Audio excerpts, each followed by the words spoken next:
Coucou la famille, bienvenue sur la chaîne. Heureux de vous retrouver aujourd'hui pour une nouvelle vidéo. Avant de rentrer dans le vif du sujet, j'aimerais juste prendre une minute pour remercier tous ceux qui prendront une seconde pour liker la vidéo et aussi remercier tous ceux qui rejoindront la communauté en vous abonnant à la chaîne. Sur ce, attaquons directement la huitième de finale de la Ligue des Champions. On va voir ce que nous réserve cette huitième de finale de la Ligue des Champions. Le tirage a été effectué, les rencontres sont connues.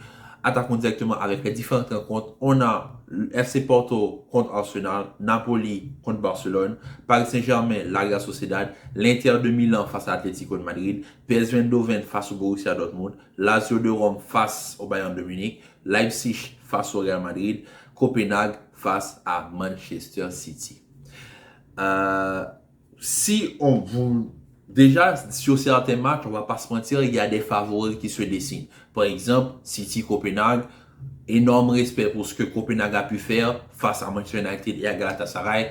Mais là, Manchester City, c'est un autre niveau. Et City, bizarrement, ces dernières années, ils ont eu énormément de chances en huitième de finale. Les Dynamo Zagreb, les Monaco, avec énormément, tout le respect qu'on a pour ces clubs, mais quand même le FC Bâle. City a toujours eu des huitièmes de finale assez faciles. Et encore cette année, ils tombent sur Copenhague, sachant qu'ils avaient encore un groupe très facile cette année.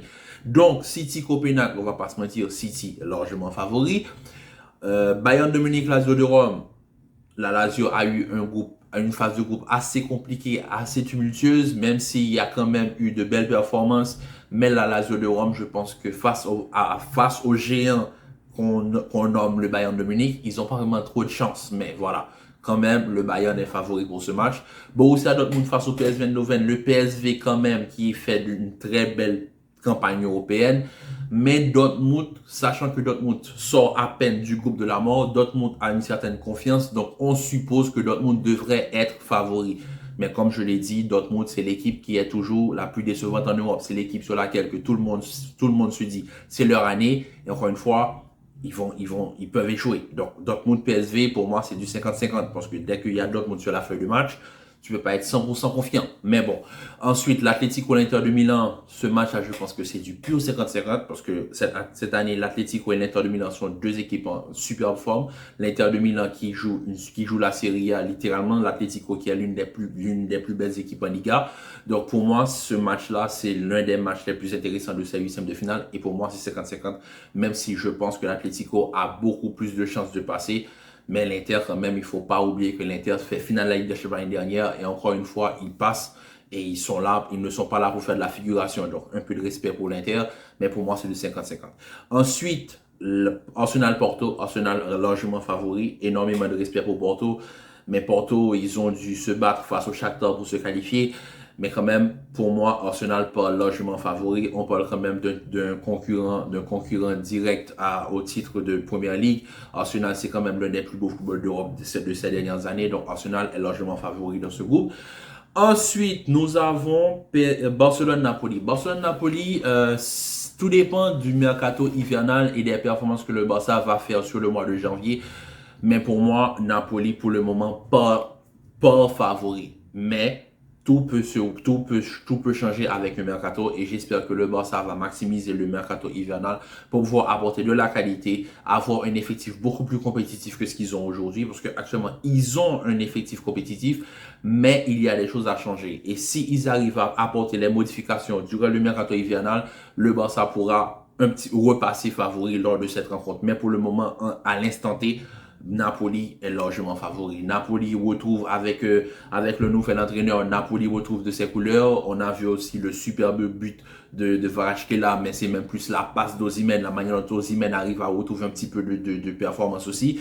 Donc Osimhen dans la défense du Barça, sachant que la défense du Barça, je l'ai dit, devient son point faible, je pense que ça peut pencher en faveur du Napoli. Mais quand même, je le dis, si le Barça arrive à corriger ce qu'il faut durant le mercato hivernal, le Barça, pour moi, ce match-là peut balancer entre 50-50. Il n'y aura pas de large favori, mais pour le moment, à l'instant T, le Napoli est favori. Mais suite au mercato hivernal, on verra si le Barça peut égaler le Napoli en termes de cote pour le moment. Maintenant, on va terminer sur les deux matchs qui m'intéressent le plus. Le Real Madrid face à Leipzig. L'année dernière, on a fait face à Leipzig. on connaît cette équipe, c'est une équipe qui n'est pas facile du tout. Le Real doit et devra se mettre à la hauteur face à Leipzig. Leipzig, c'est quand même une équipe qui a posé énormément de problèmes à City cette saison en phase de groupe. Donc, il faudra quand même que le Real passe au niveau supérieur, mais comme je l'ai dit, c'est la Ligue des Champions, c'est leur tournoi. On s'attend parce que le Real fait pas le figure devant Leipzig. Donc pour moi, le Real pas favori, mais Leipzig quand même reste une équipe très difficile, sachant qu'ils ont Xavi Simons qui fait une superbe saison, ils ont un attaquant très véloce du calibre de Openda, leur milieu de terrain récupérateur Schlager, c'est un Autrichien, un compatriote d'Alaba, malheureusement qui s'est fait les croiser, donc je préfère le dire, donc Alaba sera out pour tout le reste de la saison. Donc quand même, ils sont assez solides, derrière ils ont les Macan, ils sont assez solides. Donc Leipzig peut être un danger, mais je pense que le Real pourra s'en sortir. Et on va terminer sur le match, la Real Sociedad face au PSG.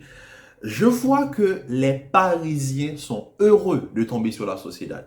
Je pense que la plupart des gens ne voient pas la Sociedad évoluer cette saison. La Sociedad, c'est l'équipe qui produit, et je le répète, le plus beau football en Liga. La Sociedad, le Real, l'Atlético et Girona. Ce sont les 4 meilleures équipes qui produisent le plus beau football. La Sociedad peut-être est 4e ou 5e. Ça n'empêche qu'ils produisent un très beau football. Ils sont dynamiques, ils prennent les côtés. Ils ont juste pas un attaquant. Ils font jouer Oyarzabal en pointe, mais Oyarzabal c'est un joueur de côté. Donc imaginons que la Real Sociedad avait un pur numéro 9 à la Isaac ou quoi que ce soit. Donc la Real Sociedad qui tombe face au PSG, pour moi c'est du 50-50. Mais je vois que les Parisiens sont heureux. Parce que parce que, on va se mentir, ils souhaitaient la Sociedad, ils se disent qu'ils vont leur marcher dessus. Mais vous n'avez pas vu les matchs de la Sociedad. Vous n'avez pas vu le Sociedad Barcelone. Mais vraiment, la Real Sociedad, c'est une équipe très piège. Donc, et moi, je ne suis pas anti-parisien. Mais là, si vous n'attaquez pas ce match de manière sérieuse, mais la Real Sociedad va vous détruire. Mais vraiment. Parce que Kubo, Zubimendi, Merino, Oyarzabal, ils font du sale en Liga et ils font du sale en Ligue des Champions. Donc il faut faire très attention à la Real Sociedad. Mais moi personnellement, je suis un fan de la Liga. La Liga, ça a toujours été mon championnat de prédilection, mon championnat de cœur. Je souhaite que la Real Sociedad passe, je souhaite que l'Atlético passe, je souhaite que le Real passe et je souhaite que le Barça passe pour que la Liga retrouve ses couleurs et redevienne le championnat référence européen. Mais là, non. Le PSG, faites attention. La Real Sociedad, c'est une équipe très belle. C'est une très belle équipe. C'est une équipe qui produit l'un des plus beaux footballs d'Europe. Je le dis et je le maintiens. La Real Sociedad, la manière dont ils jouent, ils sont très difficiles à jouer. Tu ne peux pas les prendre en profondeur. Tu peux rarement construire face à eux. Ça va être un match d'échec entre Luis Enrique et l'entraîneur de la Real Sociedad. Donc, moi, personnellement, je vois Arsenal passer. Atlético, pour moi, ils méritent de passer. Barcelone, on espère qu'ils passeront. La Real Sociedad, j'espère qu'ils passeront. Ça, ce sont mes favoris. Vous me dites en commentaire vos favoris pour les différents matchs. Dortmund, pour moi, ils méritent de passer. Bayern, ils vont passer sans problème. Je suis face à la Lazio, on va pas se mentir. City face à Copenhague, il n'y a pas de surprise. Et Real face à Leipzig, on souhaite que le Real passe. Donc, la 8e de finale s'annonce assez intéressante. Maintenant, on verra ensuite les quarts de finale. Donc, rendez-vous en février pour la 8e de finale. Sur ce, la famille, je vous dis à très bientôt pour une nouvelle vidéo. Merci de m'avoir accompagné sur cette vidéo. Je tiens à vous remercier encore une fois parce qu'on arrive en fin d'année. Donc, on va arriver de la période des fêtes. Donc, je tiens encore à vous remercier pour cette année que vous m'avez donnée, que vous m'avez offert. Donc, sur ce, on se dit à très vite pour une nouvelle vidéo. Commentez, likez, partagez, restez en paix en santé, prenez soin de vous et passez de bonnes fêtes. Et on se dit à très vite pour une nouvelle vidéo.